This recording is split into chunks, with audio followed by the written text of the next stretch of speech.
Hello, and thank you for listening to The History of World War II podcast, episode 473, Guderian Approaches.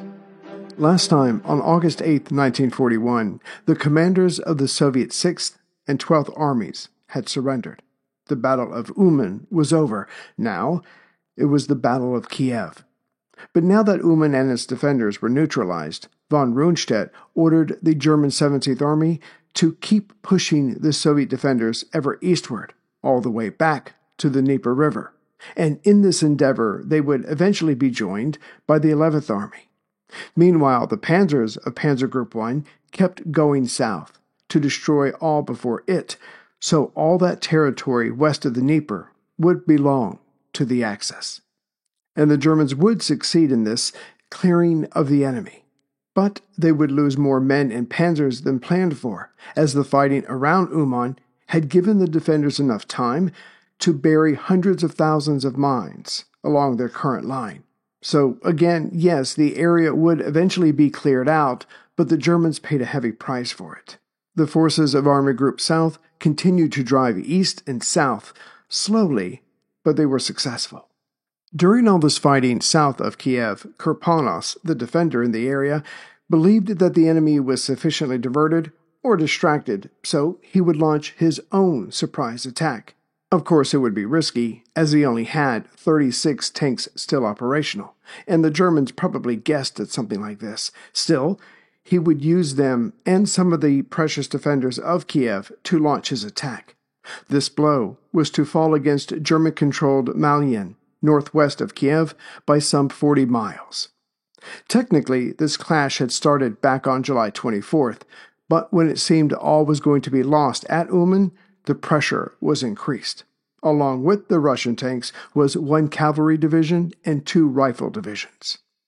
Holding Malyn was the German 51st Army Corps, as it comprised the far left or northern flank of the group that was immediately attacking Kiev. The first Soviet attack failed, as it was infantry light, but when Kirponos sent them in again, there were more foot soldiers, this time to support the tanks, and this clash went on for 12 days, both sides losing men, but when it became clear that the German 6th Army holding the flank could not be moved, the Soviets were called back on August 4th. What happened next will probably not come as a surprise.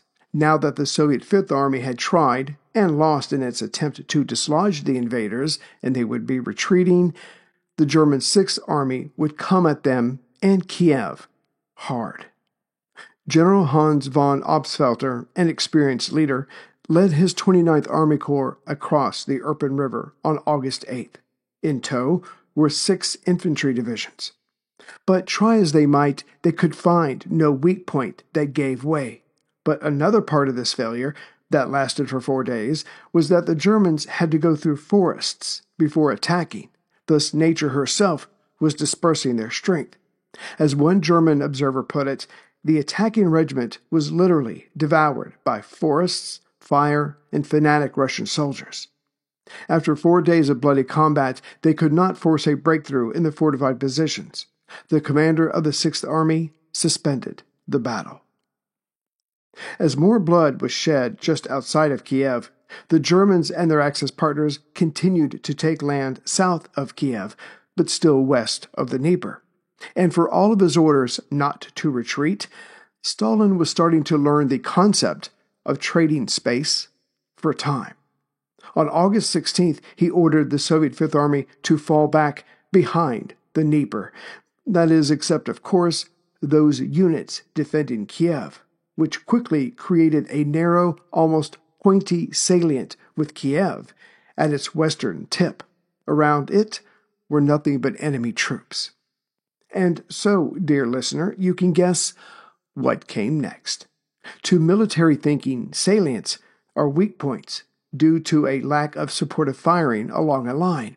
Thus, the salient would be pinched by 2 driving armies, one from above, the other below. And when Kiev became completely cut off, its days would be numbered. Those inside could either surrender, be destroyed, or starve to death. And Hitler readily approved of this plan. but it would be far more massive than originally thought. By August 19th, Axis forces controlled the territory in this area, west of the Dnieper, which meant that to the immediate south of Kiev, the enemy controlled much territory. And fortunately for the Germans, by this time, Army Group Center had pushed east enough to control territory past Kiev, but to its north. The setup for the pinching of the salient was practically in place already. Now, anyone who could read a map could look at the current dispositions of both sides and guess what was coming next. But there was one problem. Stalin. He would not countenance a retreat. He had done the one back to the Dnieper River, and even this weighed on him. The last thing he wanted now was to lose Kiev without a fight. Khrushchev was right alongside Bunyany in seeing this disaster develop. They got together to try to come up with something that did not smack of retreat, but would save tens of thousands of lives for the future. But in the end, it was an unsolvable problem. The men would have to be pulled back, but even now, that seemed all but impossible. Yet, if their plan was to be implemented, it had to be simple enough. They would take some of the men and artillery from Kiev and put it where the southern German pincer would be attempted. If they could delay their advancement north long enough, then it should allow time for the fighters of Kiev, doomed as they were, to get out. And the retreaters' goal would be to head to the southeast, towards the city of Kremenchug, also along the Dnieper. So Commissar Khrushchev and Marshal Bunyany prepared a report, explaining their plan and sent it to Moscow. Hopefully, Stalin would see the wisdom of what they were trying to do by keeping the bigger picture in mind. But a reply never came. Well, a reply on paper. Instead, Marshal Semyon Timoshenko arrived there by plane and ordered Bunyany to step down. He was being replaced. And yet, as you've guessed a few times already, care to guess Timoshenko's opinion after he toured the front? That's right, he agreed that a disaster was looming, one that would rip a massive hole in the entire frontier. But there was nothing for the marshal to do except ask for permission to retreat and then be shot for it. Meanwhile, confident in their eventual victory, the Germans held off on attacking Kiev directly until more forces could be brought up to the front. Meanwhile, those other forces had been pushing on south and southeast of Kiev, and they would continue until reaching the Dnieper River, and then they would try to secure bridges over it. Stalin had given much, but was hoping that Kiev would end up being another headache for the enemy. But his saving grace, supposedly if that failed, was the Dnieper. If his forces could hold here, then other forces could be built up and then sent back across the river to deal a killing blow, much like what would be happening behind Moscow, the building up of forces sufficient to go over to the offensive. Fortunately for the Germans, as they were pushing Soviet defenders back to and then across the Dnieper, most bridges were destroyed by the retreating forces, but not all. Also, some of them were captured by the Germans just before they could be made useless. For example, just under 200 miles or 320 kilometers along the Dnieper to the southeast of Kiev, at Dnipropetrovsk, the retreating Soviets came upon one of the bridges there and destroyed it. This was done while they were on the western side, because they were under orders from Moscow not to hesitate. But clearly, now they needed to get across before the enemy arrived. So the engineers quickly built a pontoon bridge that had no trouble carrying the weight of the men. But when it came to the trucks and large guns, that was a no-go. Still, they got across and set to blow the pontoon bridge. The Germans were just coming into view. After the explosions and the dust started to settle, sadly, there were still large chunks of that pontoon bridge intact. There was nothing for it now as the Germans started firing. The Soviets ran away, outnumbered and exposed. This allowed German infantry to quickly cross on August 25th and set up a bridgehead on the eastern bank. With the area relatively secured, German engineers got to work on the damaged pontoon bridge. Soon, it could carry men and trucks across, including panzers and trucks with towed artillery. And believing with their whole heart in Hitler's crusade in the East, the first heavies to cross belonged to the Viking SS Panzer Division, led by SS Brigade Führer Felix Steiner on September 2nd. Many other panzers would follow. As for the Soviet forces that Kirponos had sent out to attack the enemy forces at Malyn, northwest of Kiev, by the time they were ordered to fall back, Stalin had allowed a limited retreat to the Dnieper. So instead of heading to Kiev, they went in a more direct easterly route to reach the river faster. Problem was, who this problem would be for was still up in the air. The retreating forces approached a wide part of the Dnieper, which is saying something, and were forced to cross a wooden bridge that was almost 2 miles long. And in the middle of this bridge was an island. For whatever reason, probably haste, this wooden bridge was not destroyed before the Germans approached. Thus, on August 25th at 7 p.m., men from the German 111th Infantry Division and the Stug 3 Sturmgetsch self-propelled assault gun team showed up. The Stug 3 vehicle looks like a Panzer, actually built from the chassis of a Panzer III, but it is considered a tracked assault gun. The Germans, surprised that the bridge was still intact, quickly ordered 2 trucks to cross. But there was one problem. Early on, a stalled or wrecked Soviet truck sat in the middle of the lane.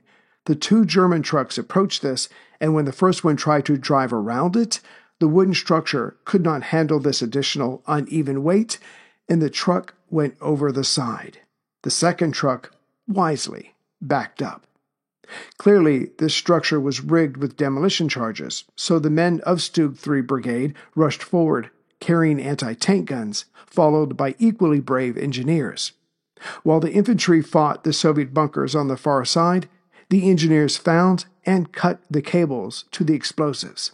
But the men of Stug 3 were just getting started. Led by Lieutenant Kurt Heinz Bingler, this is what an eyewitness reported to his superiors after the assault. The enemy dominated the bridge with anti-tank guns and machine guns from 12 bunkers on the opposite eastern bank.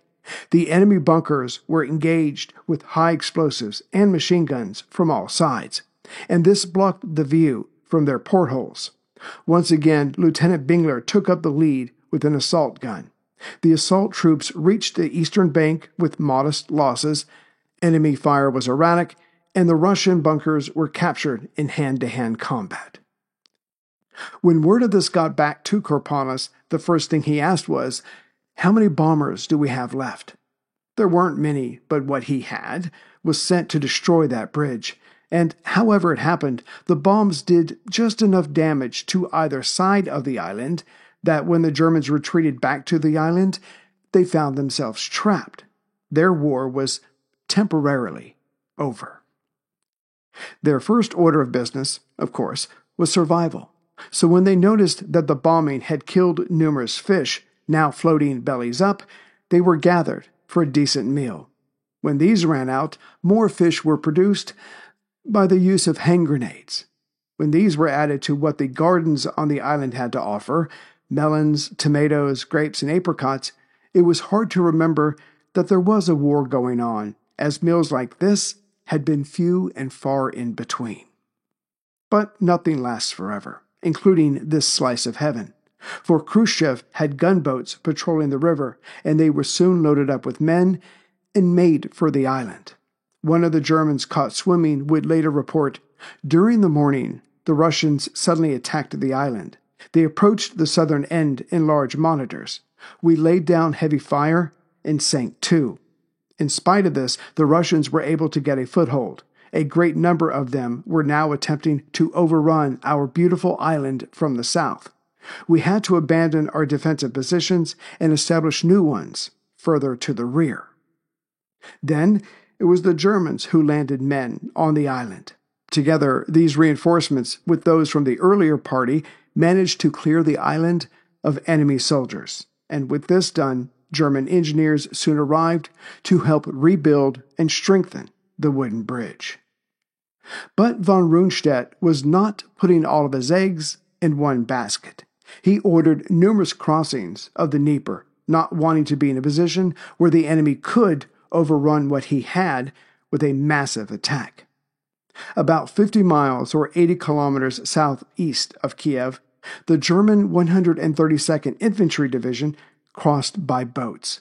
The Russians resisted fiercely, but German artillery provided the necessary cover. Not that the defenders were giving up. One after another, Soviet counterattacks came at this bridgehead, but the Germans, at least here, focused on defense and allowed the enemy to get in close before firing. All the while, what few boats this division had kept bringing more and more men over. Thus, those already across acted like a diversion. As one witness put it, the night suddenly exploded with impacting artillery rounds, and along the road in the northwest area, 11 enemy attacks were repulsed between the hours of 10:10 and 2:50 a.m. The sunrise bore witness to the effectiveness of our defense, as countless bodies, clad in khaki brown, could be seen lying in heaps before our positions. Burning vehicles littered the landscape, sending plumes of oily black smoke skyward. For now, von Rundstedt told these men not to stray too far. They were to expand their bridgehead, to be sure, to make room for the others that were coming. But for now, no massive counterattacks. They were to build on what they held, increasing their forces as they could, and they were also waiting for Heinz Guderian's Panzer Group II from Army Group Center. He and his would be the northern half that cut the corridor that led out of Kiev. And while Guderian's panzers rumbled ever closer to their jump-off point, Stalin had regular counterattacks launched at the numerous German crossings over the Dnieper. But in the end, though brave and desperate, the Russian troops were normally undertrained, lacked experience, and were poorly armed. So quickly were they sent to the front. Some men of each unit did not even have a rifle, but was told to stand near someone who did, and when they died, to pick it up and continue fighting. But the story of Guderian even getting into position is one worth telling. After Smolensk had fallen to the enemy, and Army Group Center was readying the rail lines to make their next big leap, Hitler told von Rundstedt, "Wait a minute, I have a better idea," which is when he told Army Group Center's commander of sending some of their panzers north to Leningrad and others south to Kiev to help in those two places. This would allow both flanks to catch up to Army Group Center, and together all three would form a battle line that would be simply too long and too strong to be denied. But Panzer Group II's commander, Guderian, could not believe his ears. They were closing in on Moscow, and it made sense to keep going while the weather remained advantageous. The panzer commander even flew to Hitler's Wolfslair in Rostenburg, Prussia, to plead his case in person. And strangely, Hitler let him talk, which is rare enough. But then he said, "No, we are going to do it my way." However, Guderian did get one concession from his political master. Originally, Hitler planned on taking some of the panzers and sending them north or south, but Guderian requested that his command be kept intact, and Hitler allowed this. As Guderian would later tell his officers, "By keeping our tanks together, we can achieve Hitler's objective faster and get back on the road to Moscow." In the early morning hours of August 23rd, Guderian landed back at his headquarters, grabbed a nap, and then turned his panzers south. The orders that soon arrived made it official. The object is to destroy as much of the strength of the Russian Fifth Army as possible, and to open the Dnieper crossings for Army Group South with maximum speed. For this purpose, a strong force, preferably commanded by Colonel General Guderian, is to move forward with its right wing directed at Chernigov. When Guderian's Panzer Group II started moving out, it had to deal with difficult terrain, but that was nothing compared to what was right and left of him whenever he looked, for he saw enemy troops. Those to his right or west were trying to retreat to get behind the Dnieper, Those that were to his east or left halted when the panzers neared and just waited in fear to be attacked. But the machines kept going. Guderian wanted this over Quicksmart, so his glorious drive on Moscow could be resumed. As for guarding Guderian's right or western flank, that task was given to the 24th Panzer Corps, led by Leo Dietrich Franz Gehr von Schweppenberg. As for his left flank, seeing that the nearby river was low this time of year, Guderian figured out that it would not hold back the enemy if they wanted to attack from that direction, so he put his 48th Panzer Corps to his left. It didn't take long for Kirponos to hear of Guderian's change in direction, so he set about realigning some of his troops to take on the anticipated two pincer wings from north and south. But it has to be said, nothing of substance had changed in the fighting in the east. The Soviets, tenacious and desperate enough, still did not have effective communication, logistics, or coordination, and certainly not enough air support. The Stavka even created two new armies, the 37th and 40th, but given their lack of experience, they did little more than give the Germans something to shoot at as they advanced. Guderian's leading panzers reached the Desna River, for our purposes, about 80 miles or 128 kilometers northeast of Kiev, just 2 days after they had set out. These tank groups, appearing faster than Kirponos expected, either grabbed bridges or watched over engineers as they were building pontoon bridges. In this area, the river was running relatively east to west, thus the southern bank was the objective, and once they crossed it, it would allow further advancement. The question was, could the Russians hold here at the river, despite their delayed response, or would this end up just being another massive Russian grave? Greetings, everyone, from Central Virginia. So next week we head out to Europe. But again, don't worry. I've got at least 2 standalone shows that should get you through while I'm away. This week there were no donations or new members signing up, which leads me to believe or to question, do you people realize I have at least one family that you know about? Come on. No, just kidding. Hope you enjoyed this episode, and I think you really will enjoy the standalone episodes. Had a lot of fun doing those. Probably be more of those in the future. But anyway, so everyone, please be safe. Watch out for the heat wave that's coming through, and just for everybody, as always, take care, everyone.